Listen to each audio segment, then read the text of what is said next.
ಜಟಾಪಟಿ ಜೋರಾಗಿದೆ. ಗೃಹ ಸಚಿವ ಪ್ರಿಯಾಂಕ್ ಖರ್ಗೆಗೆ ವಿಜಯೇಂದ್ರ ವಾಗ್ಬಾಣವನ್ನ ಇದೀಗ ಬಿಟ್ಟಿದ್ದಾರೆ. ಯಾವುದೇ ಕಾರಣಕ್ಕೂ ಆರ್ಎಸ್ಎಸ್ ಅನ್ನ ನಿಮಗೆ ಬ್ಯಾನ್ ಮಾಡೋದಕ್ಕೆ ಸಾಧ್ಯನೇ ಇಲ್ಲ. ಆರ್ಎಸ್ಎಸ್ ವಿಚಾರವನ್ನ ಬಿಟ್ಟು ರಾಜ್ಯದಲ್ಲಿ ಅಭಿವೃದ್ಧಿ ಕಡೆಗೆ ಗಮನವನ್ನ ಕೊಡ್ಲಿ ಅಂತ ಈ ಸಂದರ್ಭದಲ್ಲಿ ಟಾಂಗ್ ಅನ್ನ ಕೊಟ್ಟಿದ್ದಾರೆ.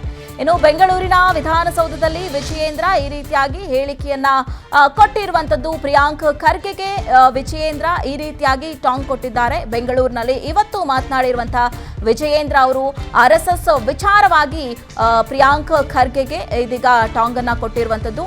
ಗೃಹ ಸಚಿವ ಪ್ರಿಯಾಂಕ್ ಖರ್ಗೆಗೆ ವಿಜಯೇಂದ್ರ ಈ ಸಂದರ್ಭದಲ್ಲಿ ಯಾವುದೇ ಕಾರಣಕ್ಕೂ ಆರ್ಎಸ್ಎಸ್ ಅನ್ನ ಬ್ಯಾನ್ ಮಾಡೋದಕ್ಕೆ ನಿಮ್ಮಿಂದ ಸಾಧ್ಯನೇ ಇಲ್ಲ ಅನ್ನುವಂಥ ವಿಚಾರಕ್ಕೆ ಸಂಬಂಧಪಟ್ಟಂತೆ ಇವತ್ತು ಬೆಂಗಳೂರಿನಲ್ಲಿ ವಿಜಯೇಂದ್ರ ಅವರು ಮಾತನಾಡಿದ್ದಾರೆ. ಮುಖ್ಯಮಂತ್ರಿಗಳಾಗ್ಲಿ ಪ್ರಿಯಾಂಕ ಖರ್ಗೆ ಅವರಾಗ್ಲಿ ನೇರವಾಗಿ ಆರ್ಎಸ್ಎಸ್ ಹೆಸರನ್ನ ಅದರಲ್ಲಿ ಉಲ್ಲೇಖ ಮಾಡಿಲ್ಲ. ನಾನು ತಮ್ಮ ಮುಖೇನ ರಾಜ್ಯದ ಮುಖ್ಯಮಂತ್ರಿಗಳಿಗೆ ಹಾಗೂ ಗೃಹ ಸಚಿವರಾಗಿರ್ತಕ್ಕಂಥ ಪ್ರಿಯಾಂಕ ಖರ್ಗೆ ಅವರಿಗೆ ಸವಾಲು ಹಾಕೋದಕ್ಕೆ ಇಷ್ಟಪಡ್ತೇನೆ. ಮಾನ್ಯ ಮುಖ್ಯಮಂತ್ರಿಗಳೇ, ಸದನದಲ್ಲಿ ಬಂದು ನಮಸ್ತೆ ಸದಾ ವತ್ಸಲೆ ಅಂತ ಹೇಳಿದ್ರಲ್ಲ, ಇವತ್ತು ನಿಮ್ಮ ಬಣ್ಣ ಇವತ್ತು ಕಳಚಿ ಬಿದ್ದಿದೆ, ಬಯಲಾಗಿದೆ ನಿಮ್ಮ ಮುಖವಾಡ. ನಿಮಗೆ ತಾಕತ್ತಿದ್ರೆ ಆರ್ಎಸ್ಎಸ್ ಅನ್ನ ಬ್ಯಾನ್ ಮಾಡ್ತಕ್ಕಂಥ ಪ್ರಯತ್ನ ಮಾಡಿ ನೋಡೋಣ. ಯಾತಕ್ಕೋಸ್ಕರ ಇವತ್ತು ಆರ್ಎಸ್ಎಸ್ ಬಗ್ಗೆ ಕೆಂಡ ಕಾರ್ತಾ ಇದ್ದೀರಿ? ಏನಂತ ಇವತ್ತು ದೇಶ ವಿರೋಧಿ ಚಟುವಟಿಕೆ ಇವತ್ತು ಆರ್ಎಸ್ಎಸ್ ಇಂದ ಆಗಿದೆ. ಮಾನ್ಯ ಗೃಹ ಸಚಿವರಿಗೆ ಕೇಳೋದಕ್ಕೆ ಇಷ್ಟಪಡ್ತೇನೆ, ತಮ್ಮ ಇಲಾಖೆ ಬಗ್ಗೆ ಮಾತನಾಡ್ತಕ್ಕಂಥ ಯೋಗ್ಯತೆ ಇಲ್ಲ. ಪದೇ ಪದೇ ದಿನನಿತ್ಯ ಆರ್ಎಸ್ಎಸ್ ಬಗ್ಗೆ ರಾಷ್ಟ್ರೀಯ ಸ್ವಯಂ ಸೇವಕವನ್ನ ಟೀಕೆ ಮಾಡುವಂತ ಕೆಲಸ ನೀವು ಮಾಡ್ತಾ ಇದ್ದೀರಿ. ನಿಮಗಷ್ಟು ಚಟನೆ ಇದ್ರೆ, ಪ್ರಿಯಾಂಕ ಖರ್ಗೆ ಅವರಿಗೆ ನಿಮಗಷ್ಟು ಚಟ ಇದ್ರೆ ಮುಖ್ಯಮಂತ್ರಿಗಳಿಗೆ ವಿನಂತಿ ಮಾಡಿ ಆರ್ಎಸ್ಎಸ್ ವಿರೋಧಿ ಇಲಾಖೆಯನ್ನ ಪಡೆದುಕೊಳ್ಳಿ, ಗೃಹ ಸಚಿವರ ಸ್ಥಾನಕ್ಕೆ ರಾಜೀನಾಮೆ ಕೊಡಿ. ಇವತ್ತು ಹಿಂಬಾಗಿಲಿನಿಂದ ರಾಷ್ಟ್ರೀಯ ಸ್ವಯಂ ಸೇವಕ ಸಂಘದ ಚಟುವಟಿಕೆಗಳಿಗೆ ಕಡಿವಾಣ ಆಗ್ತಕ್ಕಂಥ ಷಡ್ಯಂತ್ರ ನಡೀತಾ ಇದೆ.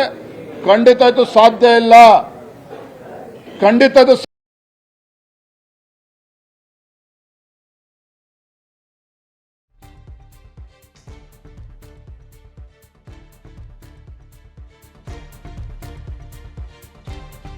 ಅವರಾಗ್ಲಿ ನೇರವಾಗಿ ಆರ್ಎಸ್ಎಸ್ ಹೆಸರನ್ನ ಅದರಲ್ಲಿ ಉಲ್ಲೇಖ ಮಾಡಿಲ್ಲ.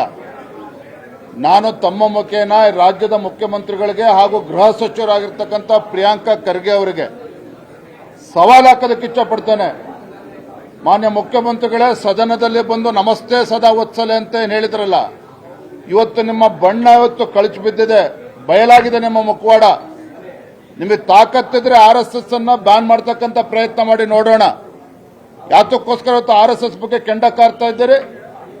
ಏನಂತ ಇವತ್ತು ದೇಶ ವಿರೋಧಿ ಚಟುವಟಿಕೆ ಇವತ್ತು ಆರ್ಎಸ್ಎಸ್ ಇಂದ ಆಗಿದೆ. ಮಾನ್ಯ ಗೃಹ ಸಚಿವರಿಗೆ ಕೇಳೋದಕ್ಕೆ ಇಷ್ಟಪಡ್ತೇನೆ, ತಮ್ಮ ಇಲಾಖೆ ಬಗ್ಗೆ ಮಾತನಾಡ್ತಕ್ಕಂಥ ಯೋಗ್ಯತೆ ಇಲ್ಲ. ಪದೇ ಪದೇ ದಿನನಿತ್ಯ ಆರ್ಎಸ್ಎಸ್ ಬಗ್ಗೆ ರಾಷ್ಟ್ರೀಯ ಸ್ವಯಂ ಸೇವಕವನ್ನ ಟೀಕೆ ಮಾಡುವಂತ ಕೆಲಸ ನೀವು ಮಾಡ್ತಾ ಇದ್ದೀರಿ.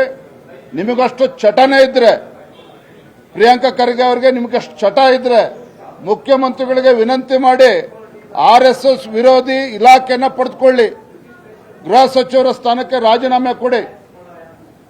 ಇವತ್ತು ಹಿಂಬಾಗಿಲಿನಿಂದ ರಾಷ್ಟ್ರೀಯ ಸ್ವಯಂ ಸೇವಕ ಸಂಘದ ಚಟುವಟಿಕೆಗಳಿಗೆ ಕಡಿವಾಣ ಆಗ್ತಕ್ಕಂಥ ಷಡ್ಯಂತ್ರ ನಡೀತಾ ಇದೆ.